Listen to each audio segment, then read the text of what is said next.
நிகழ்தகவு. உயிருக்குயிராக பழகிய நண்பர்கள் ஒன்றாக அமர்ந்து மது அருந்திய போது ஏற்பட்ட தகராறு.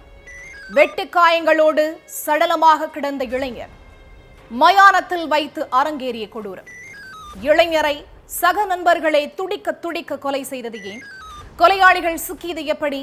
நீதிமன்றத்தின் அதிரடி தீர்ப்பு என்ன?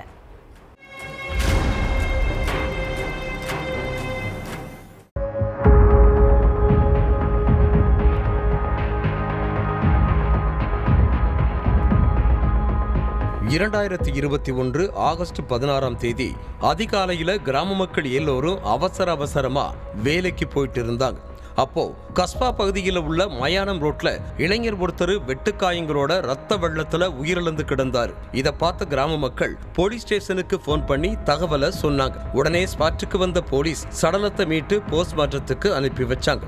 அடுத்து பக்கத்துல உள்ள கிராம மக்களை கூப்பிட்ட போலீஸ் உயிரிழந்து கிடக்கிற இளைஞர் யாரு, அவரை யாரு வெட்டி கொன்னாங்கன்னு கேட்டிருக்காங்க. சடலத்தை பார்த்த கிராம மக்கள் உயிரிழந்து கிடக்கிறது இதே ஏரியாவை சேர்ந்த விக்கின்னு, ஆனா நைட்டு எல்லாரும் தூங்கிட்டதால என்ன நடந்துச்சுன்னு தெரியாதுன்னு சொல்லி இருக்காங்க. இந்த விஷயத்தை கேட்டு சம்பவ இடத்துக்கு வந்த விக்கியோட தாய் மகனோட உடலை கட்டிப்பிடிச்சு கதறி அழுது இருக்காங்க. அடுத்து விக்கியோட அம்மாவை சமாதானப்படுத்தின போலீஸ், உங்க மகனை கொன்னது யாரு, உங்களுக்கு யார் மேலேயாவது சந்தேகம் இருக்கான்னு கேட்டிருக்காங்க. வீட்டுல அமைதியா உட்கார்ந்துட்டு இருந்த தன்னோட மகன் விக்கிய சுபாஷும் அவரோட ஃப்ரெண்ட்ஸ் 5 பேரும் தான் கூப்பிட்டு போனாங்க.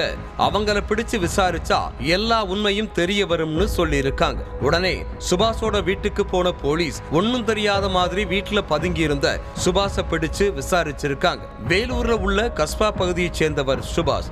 இவரும் அதே ஏரியாவில் உள்ள விக்கியும் க்ளோஸ் ஃப்ரெண்ட்ஸா இருந்திருக்காங்க. 2 பேரும் ஒன்னா ஊர் சுத்துறது, ஒன்னா உட்கார்ந்து மது குடிக்கிறதுன்னு வாழ்க்கையை ஜாலியா என்ஜாய் பண்ணிட்டு இருந்திருக்காங்க.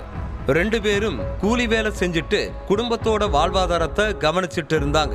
ஒரு நாள் வீட்டுக்கு தேவையான மளிகை பொருட்களை வாங்க சுபாஷோட தங்கச்சி பக்கத்துல உள்ள கடைக்கு போயிருக்காங்க. அப்போ அங்க மது போதையில நின்னுக்கிட்டு இருந்த விக்கி இளம் பெண்ணை கிண்டல் பண்ணிருக்காரு.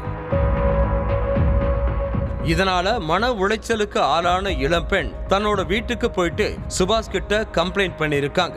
இத கேட்டு கடுப்பான சுபாஷ் நண்பன் விக்கிய கண்டிச்சிருக்காரு. ஆனா அத கண்டுக்காத விக்கி சுபாஷோட தங்கச்சிய தொடர்ந்து கிண்டல் பண்ணிட்டு இருந்திருக்காரு.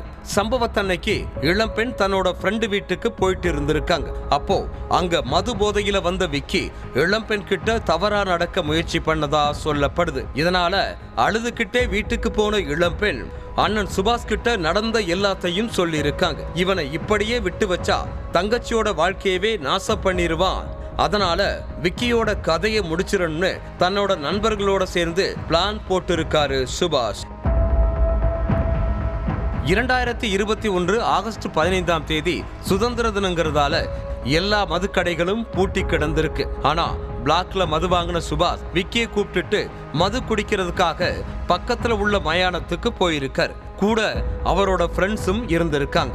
அப்போ எல்லாரும் உட்கார்ந்து மது குடிச்சிட்டு இருந்த நேரத்துல விக்கிக்கு போதை தலைக்கு ஏறி இருக்கு. அந்த நேரத்துல மறைச்சு வச்சிருந்த கத்தியை எடுத்து சுபாஷும் அவரோட நண்பர்களும் விக்கிய சரமாரியா வெட்டி கொன்னு இருக்காங்க. அடுத்து ஒன்னும் தெரியாத மாதிரி வீட்டுக்கு போயிட்டு கேஷுவலா இருந்திருக்காங்க.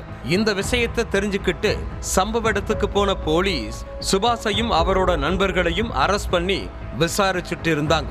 அடுத்து இந்த வழக்கு வேலூர் 1வது கூடுதல் நீதிமன்றத்துல நடந்துட்டு இருந்தது. கிட்டத்தட்ட 4 வருஷம் கழிச்சு இந்த வழக்கு முடிவுக்கு வந்திருக்கு.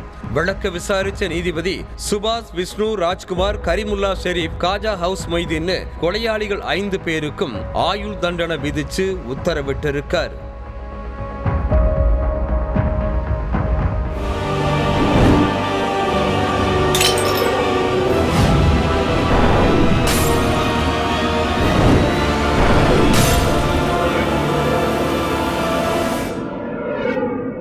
நிகழ்தகவு.